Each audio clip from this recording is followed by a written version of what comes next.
¿Qué tal? ¿Cómo les va? En Perfiles de hoy tenemos el gusto de tener como invitado al doctor Rafael Colombo.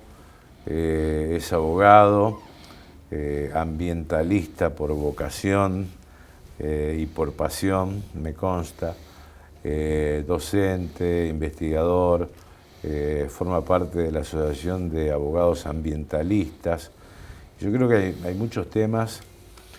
En la Argentina le vamos a preguntar si hay conciencia ambiental, tanto de la ciudadanía, pero fundamentalmente de los gobernantes en nuestro país, sea del signo político que sea. Bueno, padecimos momentos muy complejos con los incendios forestales, inundaciones en otros lados, pero bueno, la Argentina está yo diría, en un momento crítico frente a tantos años de indiferencia. Esto corre por mi cuenta, pero fueron pocos los que levantaron las voces en un sentido realmente práctico y preventivo de no llegar al lugar donde estamos llegando. Enseguida con el doctor Rafael Colombo.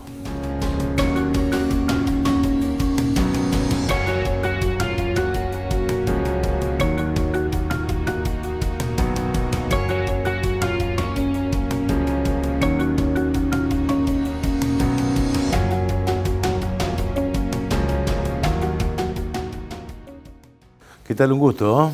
¿Qué tal, Guillermo? Un gusto estar de nuevo aquí en Perfiles de Época. Yo decía vocación y pasión, ¿puede ser?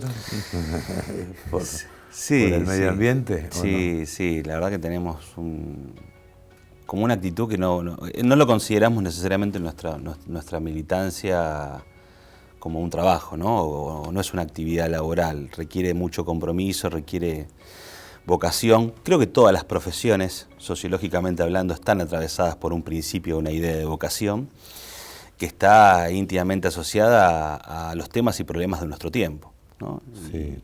Y la historia de distintos tipos de militancias, profesionalizadas, no profesionalizadas, institucionales, no institucionales,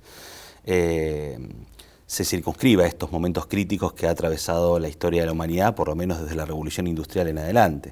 Sí. ¿No? Ocurrió con el movimiento de los trabajadores, ocurrió con el movimiento feministas y con muchas otras militancias, que en este caso, de mi parte, como integrante de una organización no gubernamental, tratamos de llevar a cabo el trabajo que hacemos con profesionalismo, pero también con mucho compromiso con las resistencias territoriales y comunitarias. ¿Y cómo calificás lo ocurrido en Corrientes, lo ocurrido en parte de Chubut? ¿Cómo lo calificás? ¿Cómo lo diagnosticás?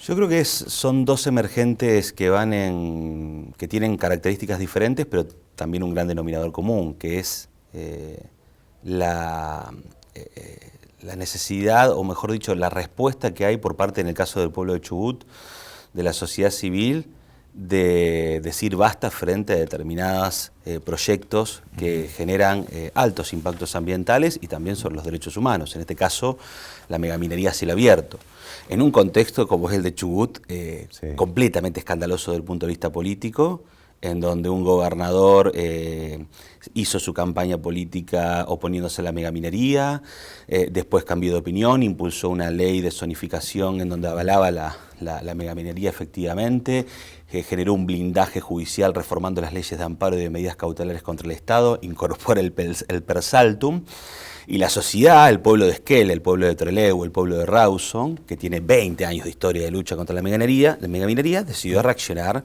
de la forma que lo vimos en las calles. Sí. Y en el caso de los incendios en Corrientes, creo que lamentablemente nos encontramos ante una situación de que por tercer año consecutivo Argentina se encuentra en una situación en donde los incendios asedian distintas regiones del país y el Estado termina actuando siempre reactivamente, y aún actuando reactivamente actúa mal, desorganizadamente, sin los recursos apropiados, trasladando brigadistas de distintos puntos del país, llevando recursos de un lado para el otro.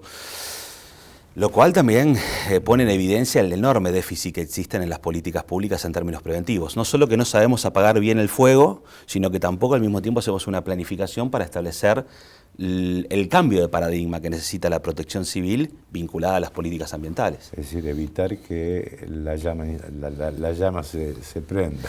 Exacto, y bueno, hay muchas estrategias para llevar a cabo eso, ¿no? Digo, tiene que ver con inversión en infraestructura, logística, recursos, brigadistas en los puntos críticos, planificación, atlas de vulnerabilidad contra el fuego. Le voy a dar un ejemplo que tiene mucho que ver con la ciudad de Santa Fe, para que también tengamos dimensión de esto, porque en el área metropolitana de Santa Fe, en los últimos meses, la verdad que la situación fue muy preocupante. Incluso había personas que a mí me llamaban diciéndome que se me estaba prendiendo fuego la casa, literalmente en la zona de Playa Norte. El fuego se ha convertido, o se tiene que convertir, o se tiene que considerar por parte de la política de la misma manera que se consideró al agua o al riesgo hídrico en Santa Fe en los últimos años, las últimas décadas. La respuesta de la política de la Municipalidad de Santa Fe, de los distintos gobiernos de las áreas metropolitanas, del gobierno de la provincia, fue una política, bueno, obras de infraestructura para contener las crecidas ante las inundaciones, comités de emergencias, protocolos, áreas de protección civil, de gestión de riesgos hídricos. Es decir, se consideraba al agua y al riesgo hídrico y la necesidad de brindar una respuesta política institucional organizada. Creo que estamos en un momento en Argentina, en un contexto de sabanización y desertificación de nuestros ecosistemas, en donde el fuego tiene que ser colocado en el mismo lugar y la respuesta política tiene que ser consecuente a la historia de otros riesgos por catástrofes, desastres, antrópicos o no antrópicos. Ahora, Rafael, por lo menos en el desastre, que es la tragedia que fue Corrientes, ¿en cuánto incide el cambio climático y en cuánto incide la mano del hombre en estos temas? Bien, sobre eso diría dos o tres cosas. La primera es que ya es casi imposible hablar de un cambio climático no antrópico. O sea, el fenómeno del cambio climático se ha agravado en el planeta desde los inicios de la revolución industrial, ¿no? Las primeras transiciones energéticas que existieron, la transición hacia la matriz del carbón, basada de las energías en el carbón, y después, por supuesto, el auge entre la segunda mitad del siglo XIX en adelante de los combustibles fósiles de la mano del petróleo. Entonces, es muy difícil el plantear que los eventos climáticos extremos provienen de contingencias no asociadas a las matrices energéticas globales o a las distintos proyectos que producen emisiones de gases de efecto invernadero.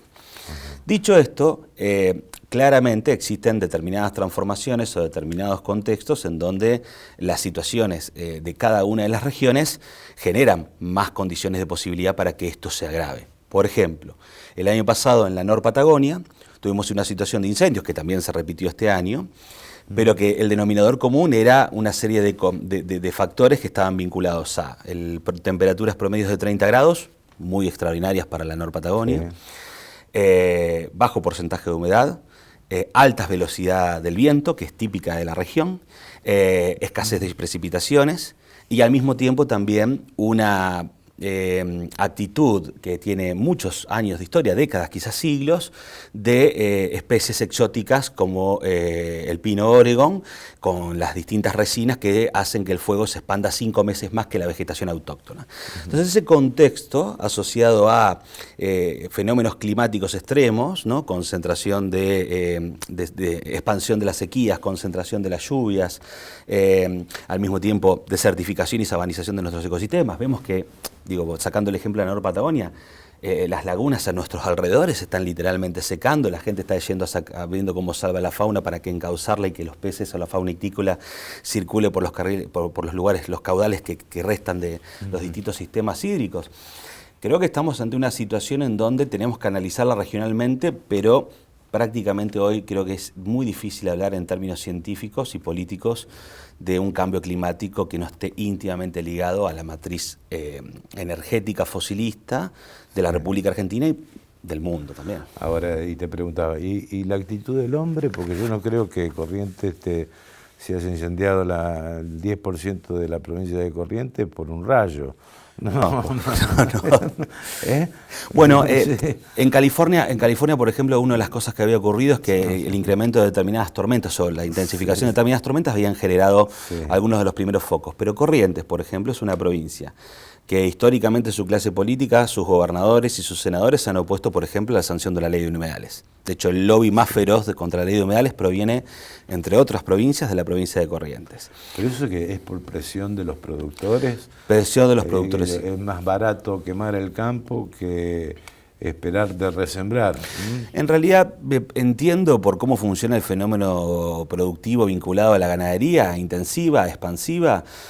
Lo que se quiere es continuar una política de expansión de la frontera agrícola y sobre todo ganadera en los determinados territorios que históricamente se consideraron como improductivos.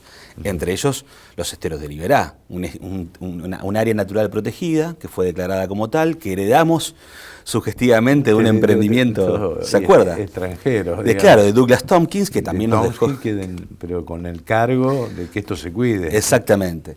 Y bueno, lo que ocurrió en Corrientes no sorprende, porque ya hubo incendios en Corrientes en los últimos años, y la respuesta de la clase política es una respuesta que no está a la altura de las circunstancias. Digo, no tienen los recursos, no tienen la infraestructura, no tienen la logística, no pueden depender de la ayuda de nación solamente para llevar a cabo esto.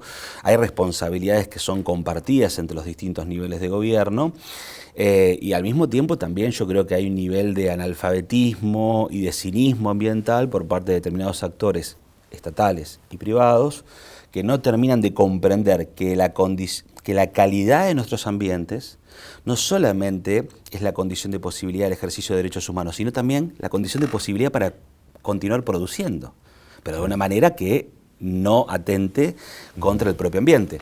Le doy otro ejemplo. Se habla de pérdidas millonarias por el tema de la hidrovía Paraguay, ¿no? Por la bajante histórica del río. ¿No se da cuenta la Bolsa de Comercio de que la estabilidad hídrica del caudal hídrico del río Paraná es condición de posibilidad para que sigamos exportando, canalizando las exportaciones a través de las miles de embarcaciones que circulan por la hidrovía? Creo que esa es la conciencia que hay que por lo menos instalar en el sector privado, para empezar, entre muchas otras cosas. El gobierno no incluyó dentro del periodo de sesiones extraordinarias la ley de humedales. Es un proyecto, o sea, es un paquete enviado por el Poder Ejecutivo Nacional para que el Congreso lo trate.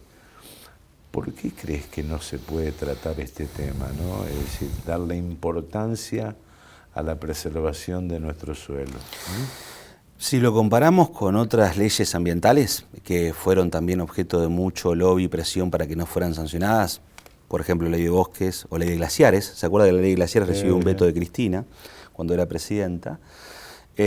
Aquí en la ley de humedales nosotros venimos planteando que convergen como tres grandes lobbies. El lobby del agronegocio, que le mencionaba recién, el lobby de la megaminería, que quiere avanzar contra los humedales altoandinos y de otros lugares del país, y el lobby de lo que denominamos como los extractivismos inmobiliarios, ¿no? Los grandes megaurbanizaciones que se emplazan directamente sobre ecosistemas considerados como humedales. El ejemplo más enfermizo o paroxístico es Nordelta. Nordelta está literalmente emplazado sobre un humedal, por supuesto con las facilidades que tuvo en su momento gracias al actual presidente de la Cámara de Diputados, entonces intendente de Tigre, Sergio Massa, entre otros actores políticos. Entonces ese triple lobby que convergió para que no prospere la ley de humedales se permeó en determinados representantes políticos, tanto de diputados, de la Cámara de Diputados como de la Cámara de Senadores, y tampoco permitió que el presidente Alberto Fernández, a pesar de compromisos públicos que había asumido él y incluso su propio ministro de Ambiente, no enviara este proyecto de ley de humedales. Tengo entendido que el gobierno ahora quiere armar un proyecto. De hecho, mantuvimos una reunión con las autoridades del Ministerio de Ambiente junto con otras 20 organizaciones de la sociedad civil y quieren armar un proyecto que contemple la palabra de las provincias y los gobernadores. Vamos a ver qué pasa con eso. ¿Una pausa, te parece bien? Por favor. Me gustaría hablar en el próximo bloque de si hay conciencia ambiental en la gente, ¿no? Si tenemos como sociedad una conciencia ambiental, ¿no? Porque uno, según los estudios del CONICET, hay que llamar hasta voluntarios para limpiar la laguna Setúbal, Exacto. de todas las porquerías, la basura y los plásticos que llegan allí, ¿no? Uno de los temas que vamos a tratar. Enseguida con el doctor Rafael Colombo.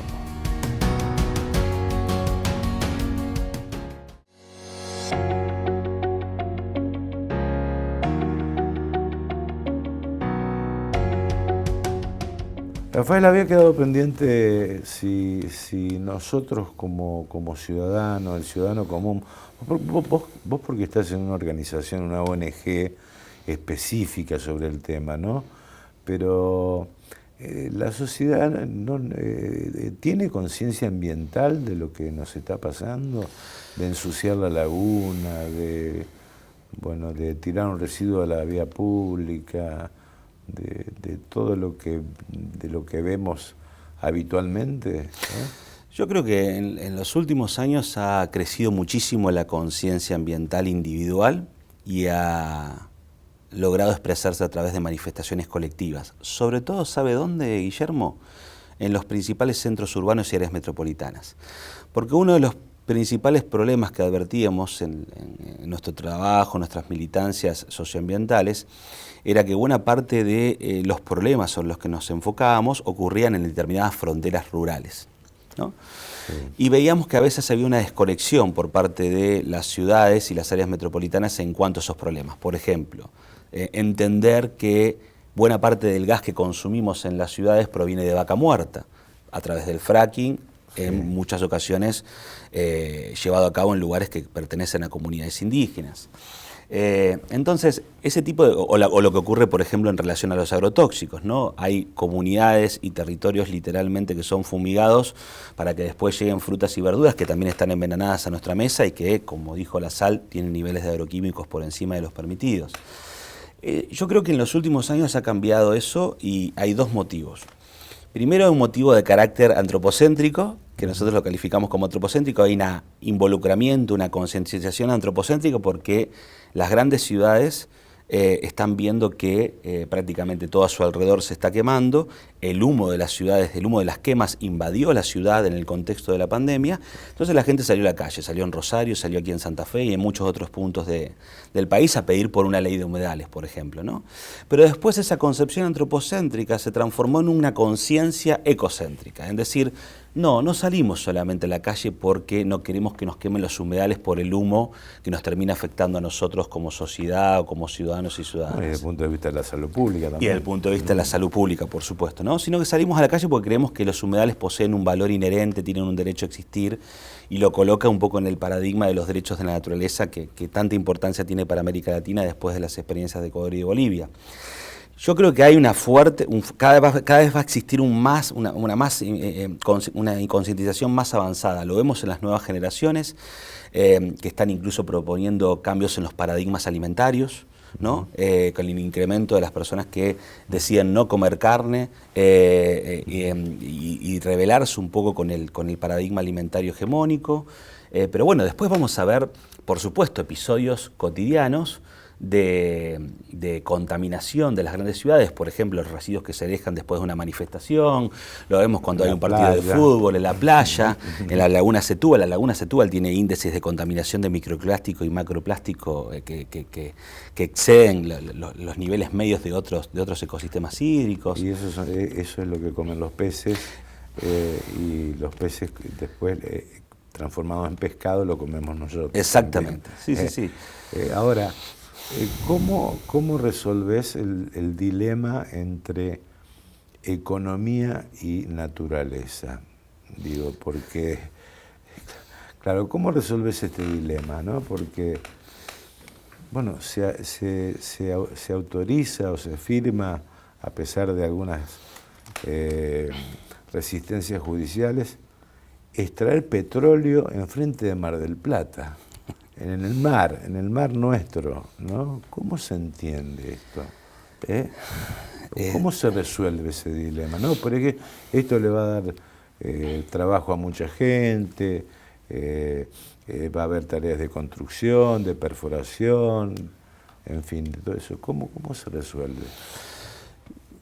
Hay en principio que tratar de dialogar con 200 o 300 años de teoría económica, ¿no? Desde Adam Smith, de Marx en adelante. Pero en líneas generales diría dos cosas. La primera, que existe dentro de la teoría económica liberal y sobre todo algunas interpretaciones marxistas o neomarxistas en clave ecológica, una fuerte preocupación acerca de cómo se llevan a cabo los procesos de producción vinculados con la naturaleza, considerada como una cosa, como una canasta inagotable de recursos, ¿no? Eso es lo que se pensaba de América Latina a partir de la conquista, ¿no? Con esta situación de colonialismo minero, eso especialmente, que venimos arrastrando hasta nuestro presente con este proyecto de expansión de la frontera hidrocarburífera sobre el mar argentino. Hay mucha teoría económica que está planteando precisamente que un modelo económico productivo que contamina no es un modelo económico productivo compatible con la naturaleza, con el ambiente, ni con los derechos humanos. Entonces el punto es tratar de repensar el modelo económico productivo y asumir que determinados lugares comunes o de evoluciones que se hacen en este tipo de debates, como Europa se desarrolló contaminando, es el turno de América Latina de desarrollarse y para eso tenemos que contaminar. Esos lugares comunes hay que desconstruirlos porque precisamente el modelo económico productivo capitalista es un modelo que en la fase de su segunda contradicción termina contaminando y depredando y degradando el mundo natural, hasta que no queda absolutamente nada. Y es lo que estamos viendo hoy con la bajante histórica del río Paraná. Es lo que estamos viendo con los incendios, es lo que estamos viendo con Vaca Muerta, con más de 2.000 pozos perforados, es lo que estamos viendo con la megaminería a base de cianuro y los derrames en distintos cursos hídricos del cual muchas poblaciones dependen por el consumo de agua potable. Entonces, si contamina, no es un modelo económico productivo viable, ese es el cambio de paradigma. Y esos debates se están dando en distintos lugares del mundo a partir de alternativas, insurgencias, modelos que se plantean desde los movimientos sociales basados en la soberanía alimentaria, la agroecología, la distribución de la tierra, la promoción de las energías renovables para diversificar las matrices energéticas basadas en la producción de hidrocarburos convencionales y no convencionales. O sea, existen alternativas. Ahora, en relación al proyecto de Mar del Plata, hay muchos problemas. Primero que la historia de la industria hidrocarburífera es una historia que está atravesada por explosiones, filtraciones, derrames ocurridos en distintas partes del mundo y particularmente es una actividad compleja, desarrollada en ultramar a 4.000 metros de distancia de las playas de Mar del Plata en este caso, con empresas extranjeras que están siendo expulsadas de distintas partes del mundo, como Dinamarca, España, Estados Unidos y muchos otros países, y viniendo a la frontera de América Latina a transformar al mar argentino en un gran territorio de sacrificio para combustibles que se van a producir pero que no vamos a consumir en Argentina, sino que los van a consumir países de Europa o de Estados Unidos. O sea, le estamos financiando la transición energética a los países del norte, con nuestros propios recursos y poniendo en riesgo el ecosistema marino, el mar, que es una de las principales fuentes de absorción de dióxido de carbono y mitigador del cambio climático. Hay muchísimos cuestionamientos para hacer en relación a la expansión hidrocarburífera offshore en Argentina. Este es uno de ellos. Rafael, muchas gracias por venir. No, gracias a vos, Guillermo. Discúlpame que a lo mejor tiro tanta información. Tiro demasiada información. No, hay muchas cosas quedan pendientes. Es decir, el tema de urbanización en la costa es un problema que atraviesa todo el país. Sí, es decir, bueno, yo quiero una casa frente al lago, ¿no? ¿O no? Sí, por supuesto. Una cabaña al borde del río, ¿no? Y después nos aparece un carpincho y nos asustamos. Bueno, ha sido muy gentil, ¿eh? No, gracias a vos. Bueno, Rafael Colombo, ambientalista, abogado de la Asociación de Abogados Ambientalistas, bueno, especialista en sociología también, así que le agradecemos su presencia. Bueno, Maggie, por supuesto, como todos los programas. Bueno, está Rodri y Lautaro también, que son los realizadores en serio de Perfiles de Época. Hasta nuestro próximo encuentro.